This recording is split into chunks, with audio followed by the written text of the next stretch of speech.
یہ ہے 40 سالہ ان احترامات جن کو پختون ثقافت اور کلچر کو محفوظ بنانے اور نئی نسل کو پختون ثقافت سے آگاہ کرنے کے لیے اپنے گھر کے برآمدے میں پختون ثقافت کے نام سے عجیب قسم کی میوزیم بنایا ہے۔ اس میں سینکڑوں سال پرانے زمانے کے پختون کے استعمال کرنے کے ساز و سامان کو اکٹھا کر کے محفوظ بنایا ہے، جو کہ آج کے اس دور میں مذکورہ ساز و سامان پختون ثقافت میں نایاب ہو گیا ہے۔ اس میوزیم کو کئی سال محنت کر کے قائم کیا گیا ہے، اس پر لاکھوں روپے اپنے جیب سے خرچ کر چکے ہیں۔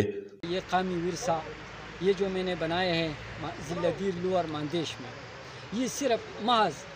یہ اس لیے بنایا ہے کہ میں پشتون ثقافت کو زندہ رکھنے کے لیے، وہ قومیں اپنی ثقافت کو زندہ رکھتے ہیں، وہ قومیں کبھی نہیں مٹتی، وہ قومیں ہمیشہ دنیا کی تاریخ میں زندہ رہتی ہے۔ یہاں پر اس میوزیم میں آیا ہوں، میں نے کافی چیزیں دیکھی جو میں نے پہلے نہیں دیکھی، صرف پڑھا تھا، اور میں بہت خوش ہوا